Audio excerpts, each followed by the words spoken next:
Damn, you looking sexy as fuck right now. And I'm really excited that you chose me to be your dom. And I want to welcome you to the Max Montana 420 Dominant Submissive Training. So from now on, you can just call me Daddy or Sir. So before we get into all the kinky, dirty, nasty things that I want to do to you, baby girl, we gotta learn the basics.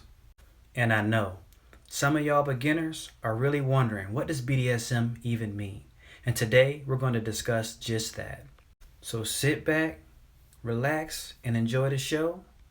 And I'm telling you now, I'm really looking forward to making you climax uncontrollably. Now this is really dedicated to my beginners. And I know a lot of y'all are thinking, what does BDSM stand for? And the B in BDSM stands for bondage. And bondage is probably one of my most favorite things when it comes to BDSM and kink. When you're in a dom-sub relationship with a dom that you can really trust, bondage can take your sexual pleasures to all new levels. Now, can you imagine being tied up and somebody's making you climax and you can't control when you can or you can't? And the only way to get them to stop is to use a safe word? I'm telling you right now, it's so much fun. Now, bondage goes a lot deeper than just tying somebody up. But for today, we're just going to say tying people up for the basics. And I mean, I'm really looking forward to tying you up. I mean, as long as you cool with it. And now that I've got your attention, baby girl, the D in BDSM actually stands for two things. And that's discipline and dominance. But first, I'm going to tell you about the discipline. Now, discipline is something that happens in the bedroom and out the bedroom. And this practice is to ensure that the sub becomes the best version of themselves. Now, discipline comes into play when the sub breaks the rules that the sub and the dom consensually agreed upon in the bedroom and out of the bedroom. For example, if we agree that every time you talk to me, you have to say yes, sir, and you don't, that will be breaking the rule, and I would have to discipline you. Now, there's way more things to the discipline aspect than just spanking, but we'll go more into detail in that in another video. I mean, tell the truth, baby girl. You would like it if I spanked you, huh? So now, let's discuss dominance. And the word dom comes from the word dominance. Through the guidance and preferences of the sub, the dom is the dominant person in the relationship. While the dom may be in charge of the relationship, the dom and the sub have to consensually agree upon all of the things that they're going to do when they're practicing BDSM.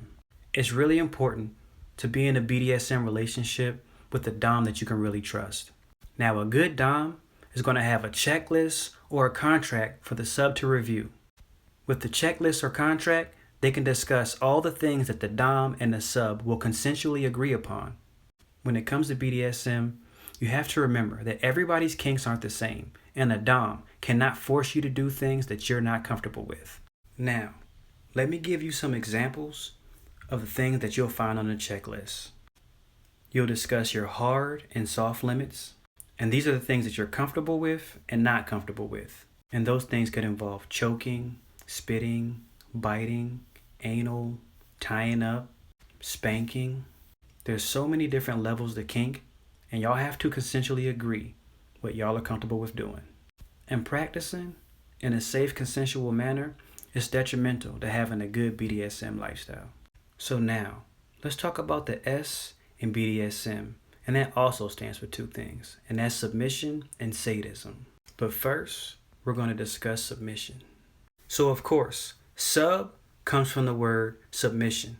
But first, we're going to talk about what a sub isn't. A sub is not a piece of trash for the dom to abuse and use. A sub is not a doormat. A sub is a human being that is to be respected. And although a sub wants to be dominated in and out of the bedroom, they still want to be respected. Now, a sub is an obedient person who gives consent for the dom to take control of them. They desire to be used by their dom, and they crave to please. And they aim to please in different aspects of life, in and out of the bedroom. And I'm really hoping that you're aiming to please me. Now the S And BDSM stands for sadism.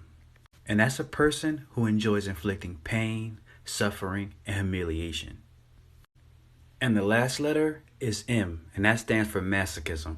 And that's a person who enjoys receiving pain, suffering. Living a BDSM lifestyle, you gotta remember SSC, and that's safe, sane, and consensual. When you're in a Dom-Sub relationship, the Dom and the Sub both need to be in a good mental state to ensure that you're not accepting and engaging in behaviors that can actually harm you. Now, I need you to remember, I'm here to guide you on your journey, and you have to do the due diligence to figure out what works for you and do your own research. Now, thank you for tuning in, and get ready for your next Dom Sub training.